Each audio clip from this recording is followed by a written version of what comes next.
Well, hi guys. Thanks for staying. It's nice to see you. So you probably picked up, this is February. February is Heart Month. And so most of our talks this month are focusing on the heart. So Rob tomorrow is actually talking about some heart anatomy. And next week, Sharon will be here and she's talking about heart diseases. And there's a scat of those. And yesterday or Tuesday, Debbie talked about eating for your heart. And so I thought it certainly made sense to talk about exercising for your heart because that's a huge part of what we do. And it's an important part of your lifestyle modifications, or at least it should be. So that's what today's talk is about, is uh, exercising specifically for your heart. And when you work out, um, that's for tons of different reasons. And I am focusing this slide basically on the concept of fitness. So the fitness is, being whole and wholesome and well connected and in a fit, balanced realm. And so you can be physically fit, you can be mentally fit, you can be socially fit, emotionally fit, spiritually fit. Those are all Boy Scout concepts, by the way. John knew that. So that's, one of the reasons you're exercising is to enhance your fitness in a super big, broad spectrum. And we typically just think of physical fitness, but it's way more involved than that. Okay. So cardiovascular fitness is the aspect of fitness that pertains obviously to your cardiovascular system. And your level of cardiovascular fitness is actually the one aspect of fitness that has the biggest impact on your health. Okay. So people that are healthy are typically more cardiovascularly fit. And so, but generally, the higher your fitness level, the lower your risk of developing all kinds of different health issues, many of them heart disease related. Cancer is part of that. Common colds is part of that. Even mental decline is part of that. So the exercising that you're doing for your heart is the exercise that you're doing basically for your physical health. And if you have a low level of cardiovascular fitness, then your likelihood of having some sort of health related issue is higher, and even mortality. So that's why cardiovascular fitness is important, is because it keeps you healthy.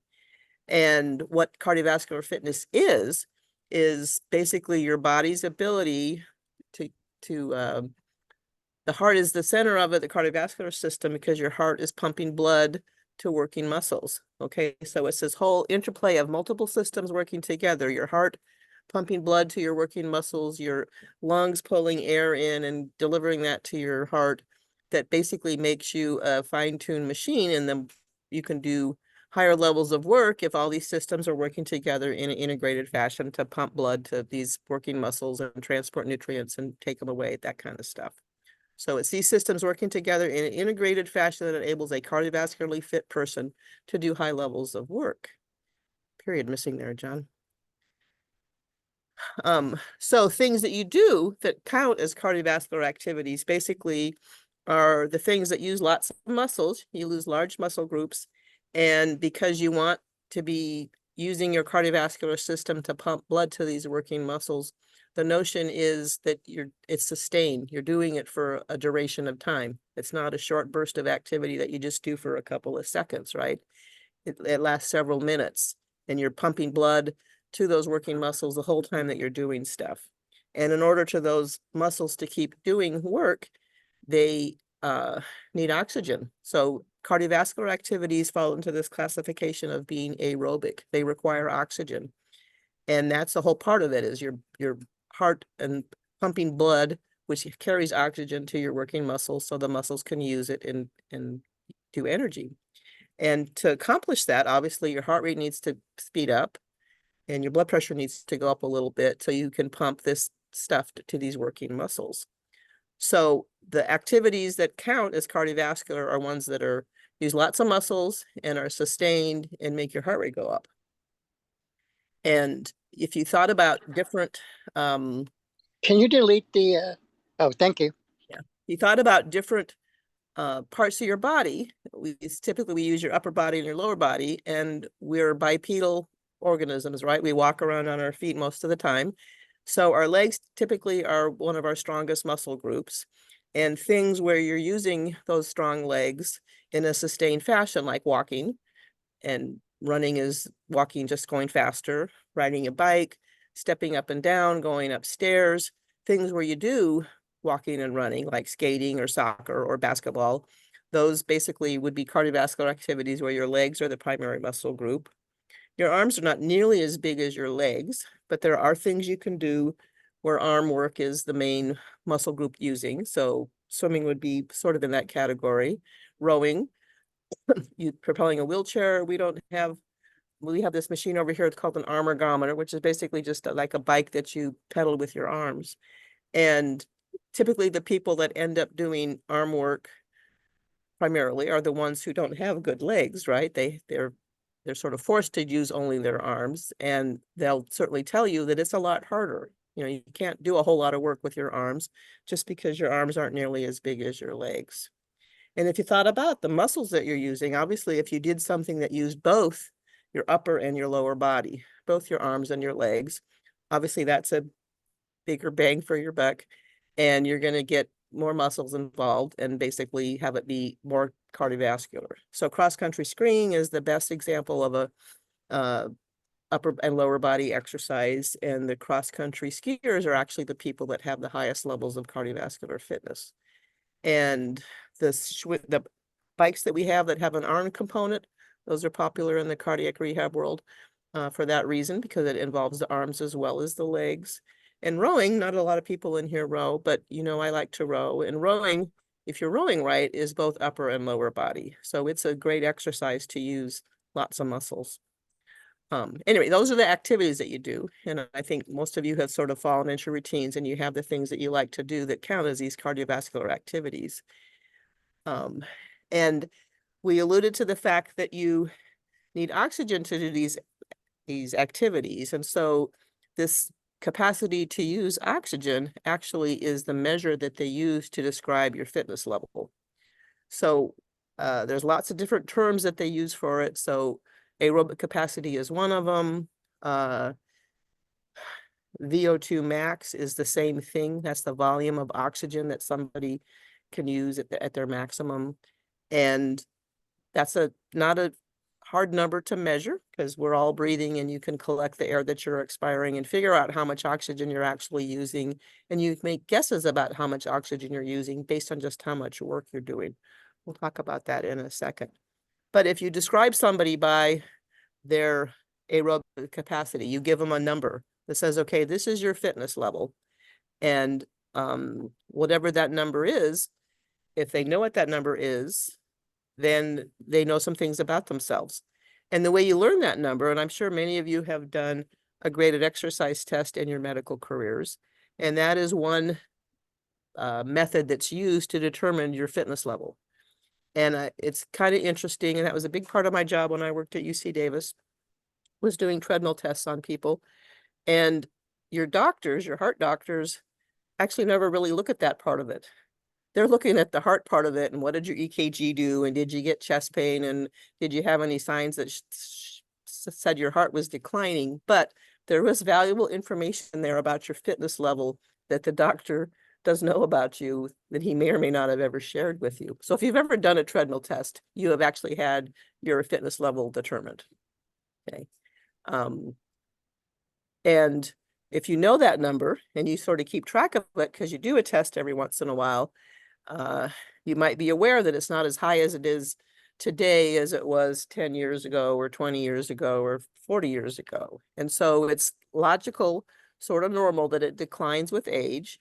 And people that basically, the typical American not active person loses about a 10% of this capacity every decade. Okay.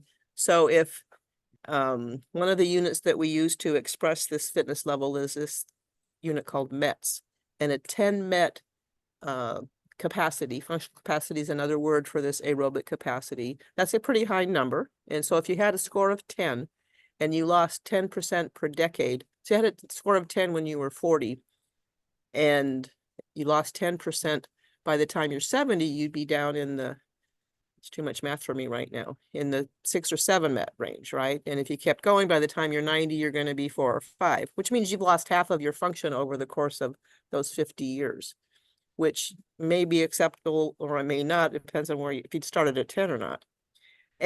But if you're active the whole time, basically you're going to have a slower decline in that rate of decline. And again, most of the health benefits that you're going to see come from the fact that you maintain that number the best you could. Okay.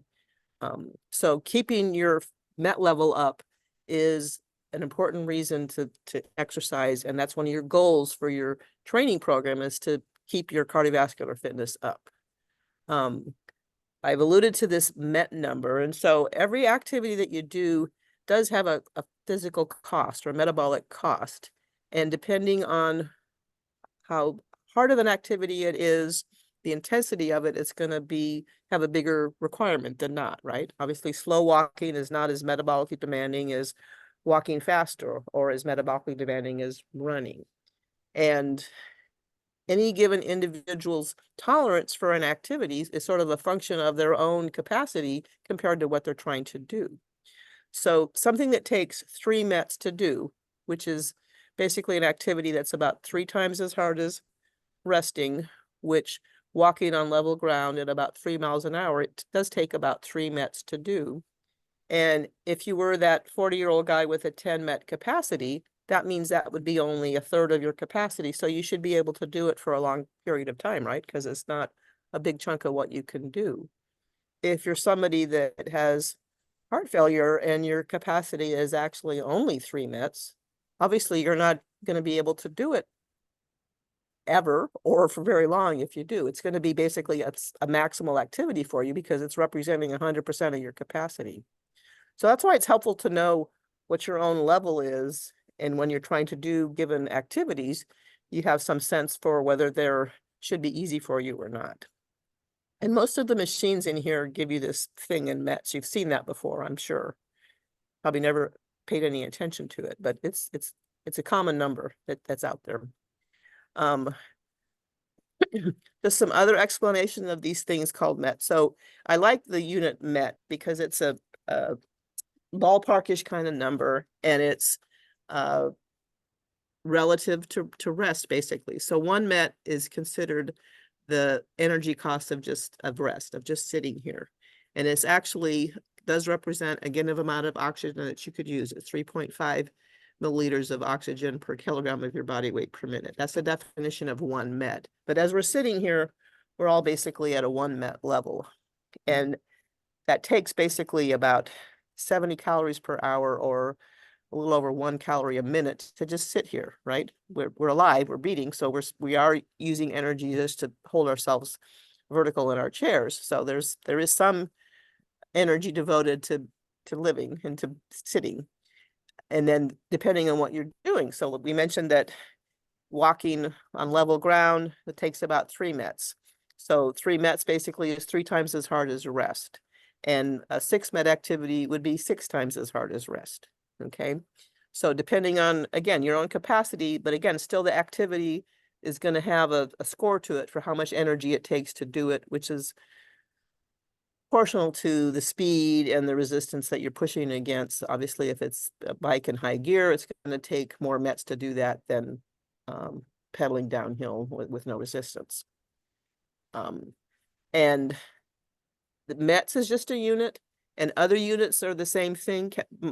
METs is relative to rest, your oxygen uptake, which is really the same as how many calories per minute are you burning. Okay, so some of the machines tell you calories as well, right? It's the same thing. To use 1 MET, you need to burn about a little over 1 calorie per minute. So if you're doing a 6 MET activity, you're burning about 7 calories per minute. So that's just another way you can sort of evaluate an activity for its intensity level, is how many calories per minute does it take to do, which is really the same thing as how many METs does it take to do, which is the same thing as how much oxygen does it take to do. It's all the same thing, and it's just whatever you can wrap your head around the best in terms of the units that you want to use. This is helpful to understand METs as well, I think. And so I alluded that 3 miles an hour is about 3 METs. 1 mile an hour is about 1 met. So it's relatively true that when you're walking on flat ground, your metabolic cost is sort of the same as the walking speed as long as it's on flat ground and it's a walk. Okay, so you can walk at 2 miles an hour, that's about 2 mets. You can walk at 3 miles an hour, that's about 3 mets. Walking at 4 miles an hour, that's pretty super brisk. And most people can't do that very comfortably and effectively. Some people can.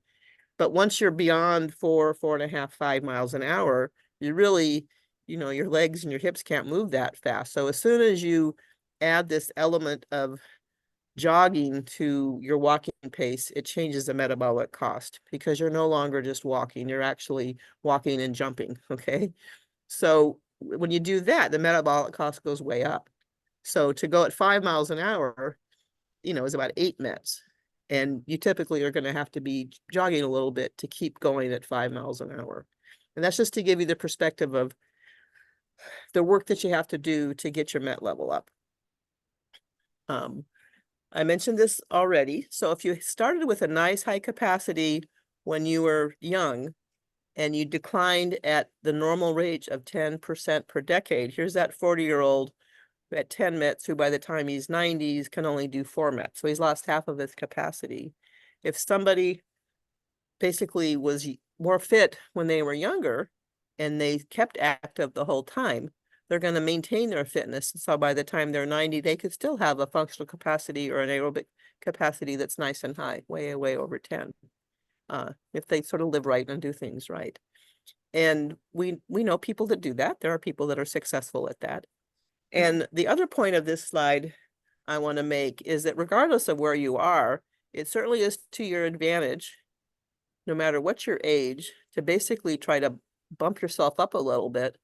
So if you're here when you're 70, it could be to your advantage to maybe work on this concept a little bit and increase that capacity, basically to give yourself a little more room to fall down before you get to 90.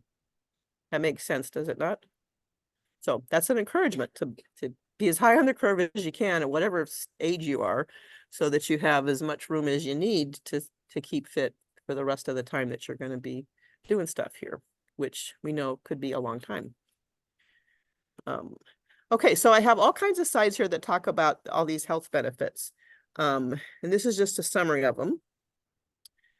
And then some of the ways that being more fit reduces your risk of cardiovascular disease is because it has a great effect on all these things called your risk factors for heart disease. And a big one of those is your blood pressure. So people that are more fit do tend to have better control over their blood pressure. And so having a improved blood pressure response by being more fit is a good idea. The stronger your heart muscle gets, the greater its ability to pump blood through the arteries, which also helps reduce your blood pressure. So if you're a fit person, your blood pressure is going to go up, but it's not going to go up as much as somebody who's less fit.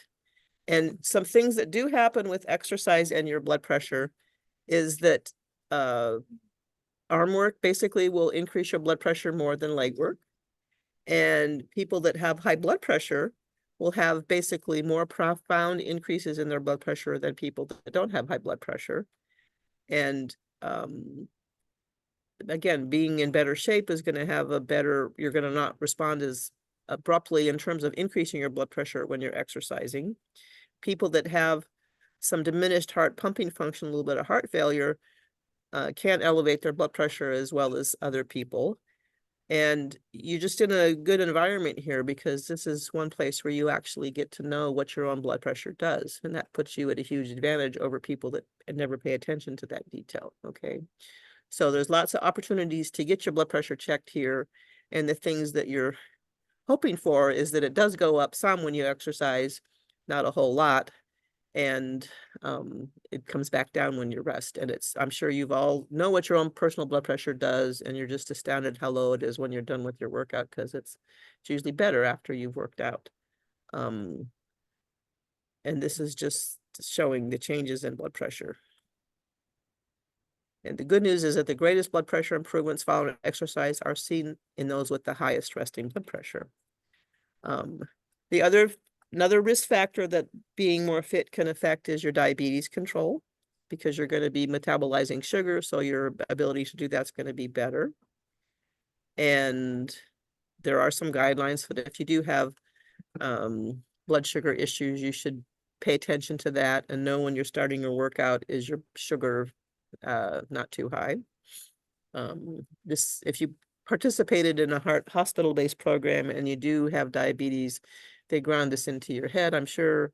And we actually don't, I wouldn't say we ignore it, but we're not as stern about knowing what your sugars are if you do have diabetes, but you are encouraged to know what it is, especially if you do have diabetes. So there's lots of stuff pertaining to working out that's going to help your energy level. So part of that has to do with blood flow. You got more oxygen to fuel your energy cells, and you basically go through your day. That's actually the definition of fitness, is the ability to go through normal activities without undue stress or fatigue, because your capacity is better, right?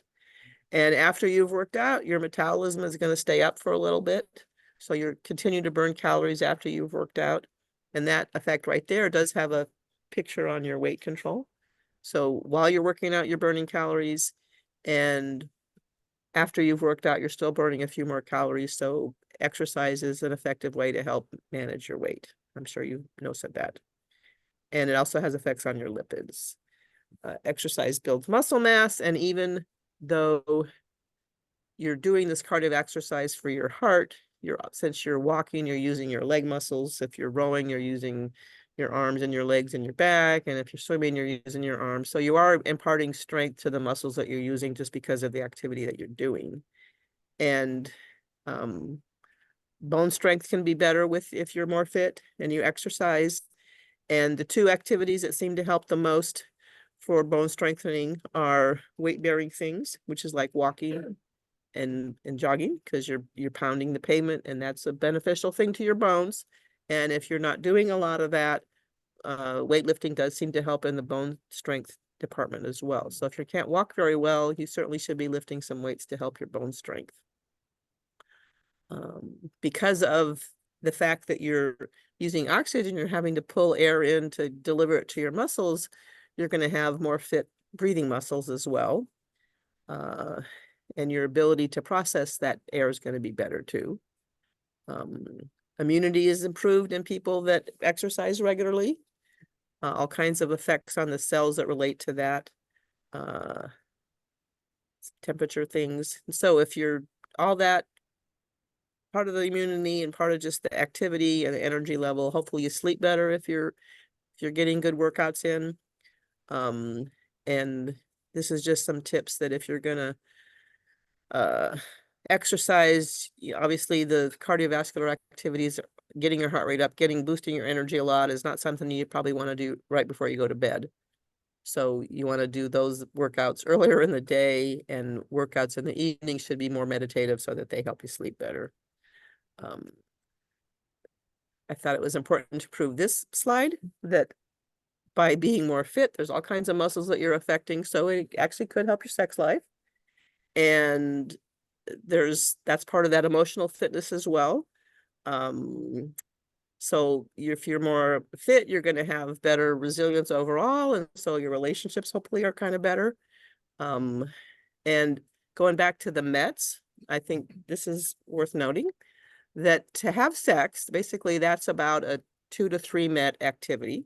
And obviously that would really depend on some issues about what's really going on in that activity. But so if you thought about that and going back against your capacity, that if you wanted to do a sustained activity of lots of Mets, sex probably is not the most vigorous activity you could be doing. Although, if you said sex doesn't count as serious exercise, although 30 minutes of vigorous sex every day could possibly contribute to better fitness. But such a high level of sexual activity is unlikely to be sustainable. Who knows? You all know that way better than me. But it's worth noting. And lots of times people, after a heart attack, are told things about when it's okay to be back in the bedroom. And I'm sure you've heard the thing about climbing 2 flights of stairs. If you can do that, then you can have sex. And that fits into the 2 to 3 met things, because that's kind of about the energy cost of that. So just sharing that. There's some mental issues that relate to exercise. And so the activity does release all sorts of things, including these things called endorphins. You've heard of that. And so they give you this feeling of euphoria. And so your brain's better stimulated after you've had a good workout. That might help your memory. Moderate activity can help the brain's memory center, the hippocampus, and maintain its health and vitality. There's other hormones that are affected here, your cortisol level, and that could hopefully relate to lower onset of dementia. So just the other day, somebody here was going through some mental cognitive issues, basically was told by his doctor just to keep exercising. That was the best thing he could do for his brain, was to keep exercising. So I'm telling you the same thing. I did want to mention arthritis, because arthritis, is your bones wearing on each other, and that's actually is pretty independent of your aerobic fitness. Okay, so and you can actually probably worsen your arthritis the more you tend to use those bones. So if you're running a lot and doing a lot of high impact bone jarring activity, that could be harder on your joints and might maybe not be the best thing for you if you have lots of arthritis. So keep that in mind. And we don't have any high steps in here to jump on. And so if you do have arthritis, and I have a lot of arthritis personally, and so the stretching and the other activities that you are incorporating into your return are the things that are going to help you the most with your arthritis. And you still want to have your fitness level high for all these other health reasons, but I'm just sharing you, it's probably not going to impart your arthritis much. Being more fit, hopefully you feel better about yourself, your mood's better. Regular exercise boosts your mood and your overall mental health. Therefore, those who engage in physical activity claim to be happier than those who are inactive. And you probably have had phases of your life when you've been more happy than others, and that could sort of relate to how fit you are at that point in time. We already talked about all the many hormones are affected by your heart rate going up and pumping blood around, and so stress hormones are part of that. And so there's a good stress management component to getting some aerobic activity, and that can relate to lower anxiety as well.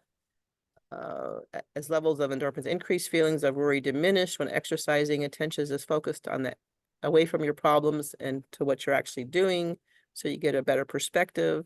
And I'm sure you've all had times where basically you're stressed, you feel bad, you're anxious, whatever. You go out and take a walk, you just to prove it, you feel better. So that's an encouragement. That relates to mental strength as well.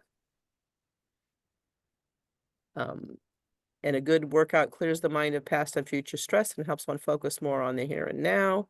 So I do miss this about not being able to run. Running can be very meditative. You can sort of get lost in the activity, and it was a good feeling. So it was a good mental break to have that activity.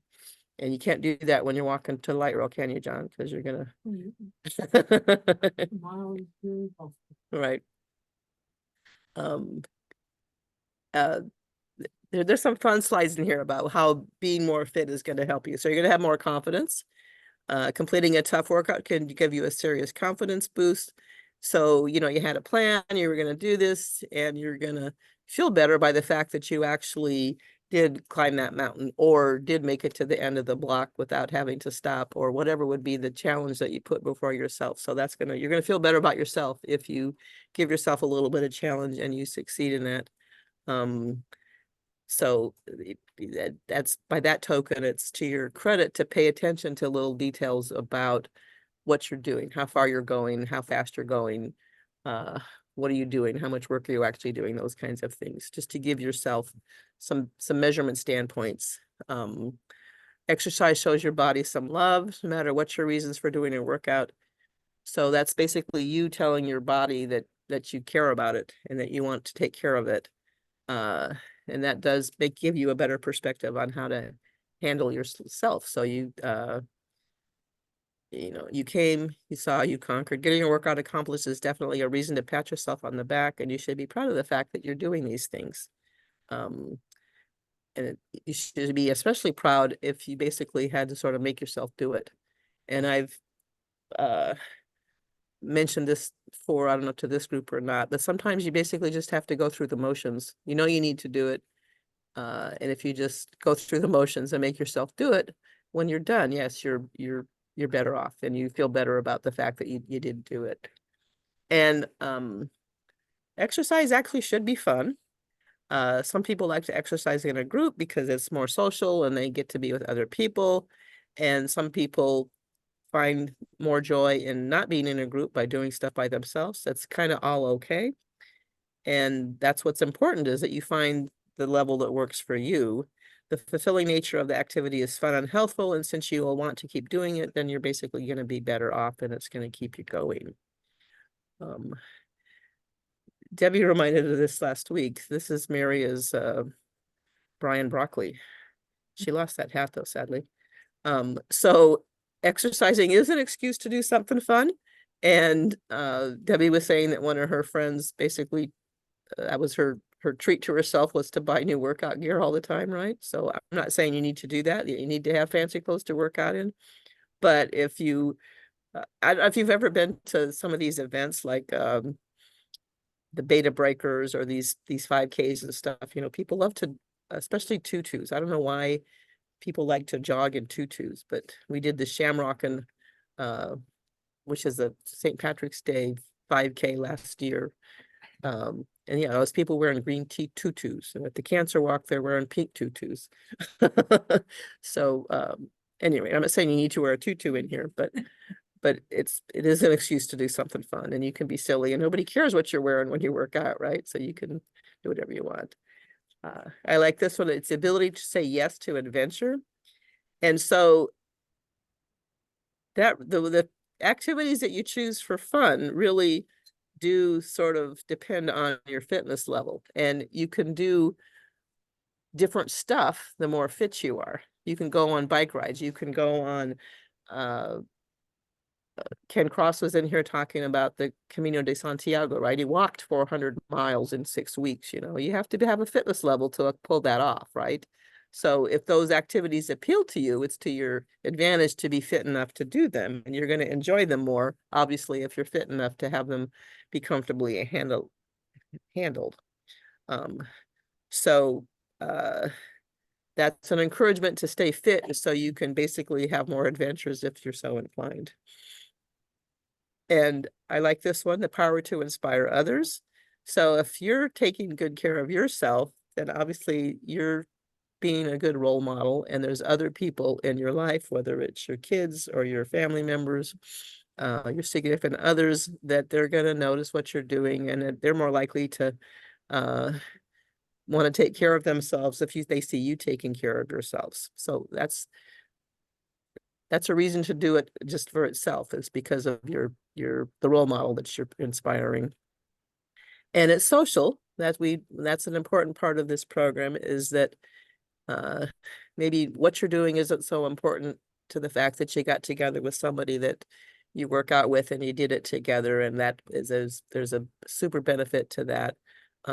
So we're staying connected because we're working out together, and whether we're getting in better shape physically, at least we're socially together. And so our social fitness is improved, regardless of whether our physical fitness changed. And another good reason to exercise is because you can. And again, it's interesting being in this climate now, seeing the long haul here, and we see people decline, and we see people that can't do the things that they used to do, and that's hard, to give up the things that you like doing. And so you have to go with that, right? Obviously, you acknowledge that you're not going to be doing everything that you're doing now forever. There are things that you're going to have to give up, and possibly one of your goals is to hold on to as much as you can, as long as you can, obviously, because the activities that you like to do, you do for a reason, and you want to be able to keep doing them. So you're gonna hold on to that function better, basically the more fit you try to keep yourself.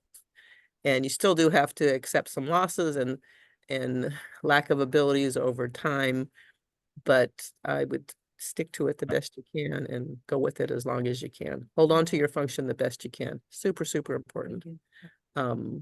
So I just wanted to refresh, we do have goals here and we don't focus on them a lot, but everyone is encouraged to do, 30 minutes of sustained cardiac activity 3 to 5 days a week. And if you came here 3 days a week and you did that, you're at goal. And if you're only coming in here once every couple of weeks, that's totally fine, but are you doing that somewhere else is really what matters. Are you doing that most of the time wherever you are, whether it's coming in here regularly or doing something? So 30 minutes of activity most days of the week is always the encouragement for your cardiovascular fitness. And the strength training a couple days a week is certainly encouraged. Flexibility is encouraged.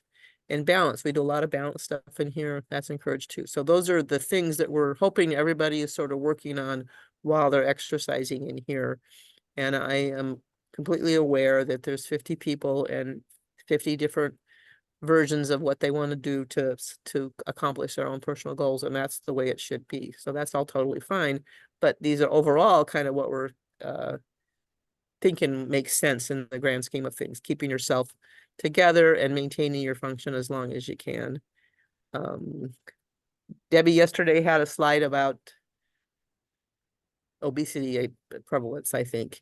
And the CDC does have some really awesome graphs and charts and maps. And this is a map from 2015 of the prevalence of people that did participate in exercise according to the CDC goals, which is that 30 minutes, 5 days a week, and a couple of days of strength training.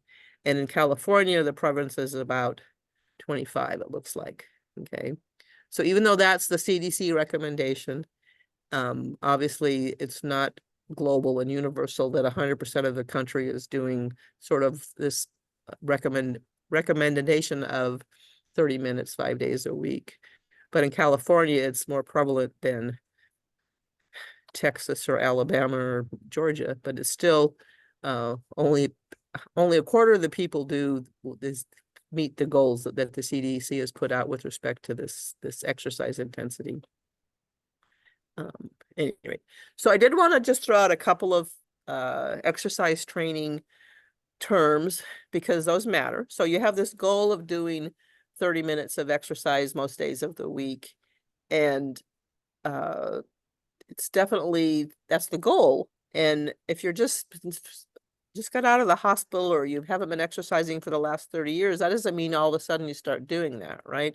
So whenever you're starting a program, you want to use this concept of training called progressive loading, meaning you start small and little by little you start doing more. That's how you get to have a better tolerance for activities, is because you went up in small increments, okay? So with respect to getting to 30 minutes of exercise, you want to start with whatever you're comfortable with, which might only be 5 or 10 minutes of exercise. And each time you work out, then you add a couple of minutes. So you're increasing by about only 5 minutes per week. If you do in 10 minutes this week, next week, maybe you're doing 15, and the following week you're doing 20, and then 25. So progressively you're doing more and more.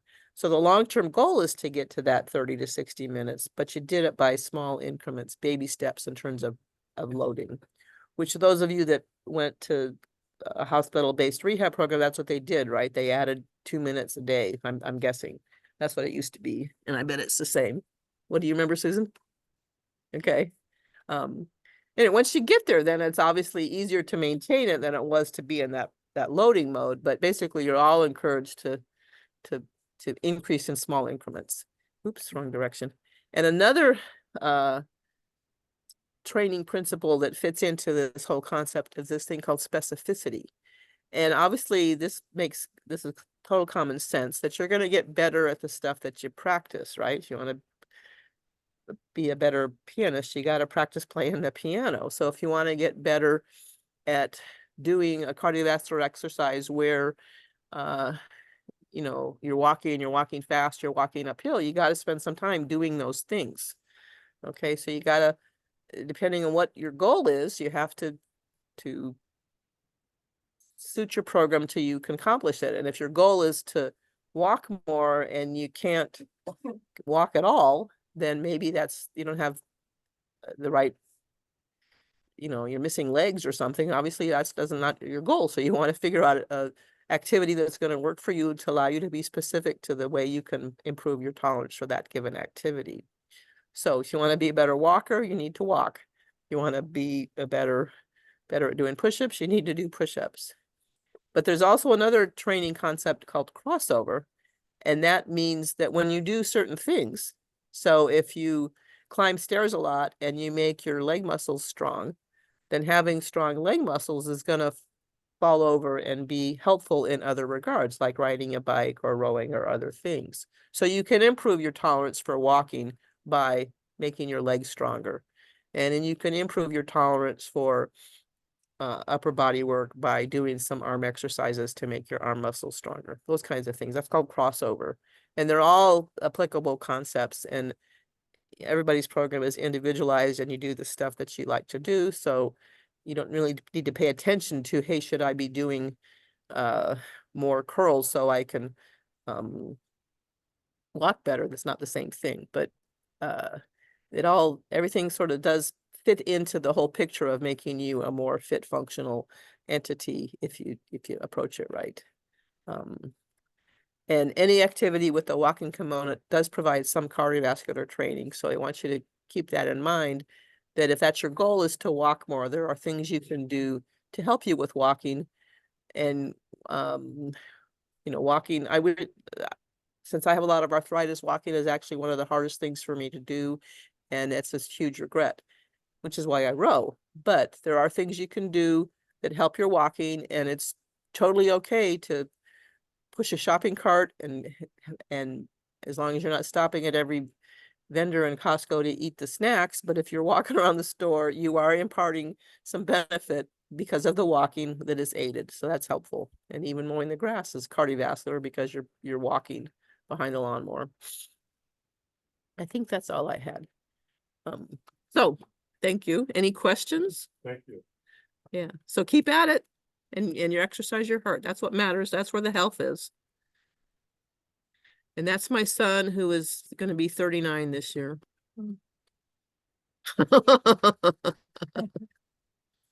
And this picture is there just to illustrate the fact that when you're young, at least it used to be the case when he was a kid, that kids by nature expend energy, right? They don't walk in a straight line. They do stuff. They just move. And for some reason we lose that concept when we get older, and we really just want to keep moving, and we want to find a kid in ourselves so that we can basically keep doing it and have fun with it, because it's not worth doing if you don't enjoy it. So Is he still flying kites? I don't know, probably not very often. Mhm. All right, thank you. Any questions out there in Zoom land? All right, thank you so much for joining me, and we'll see you soon.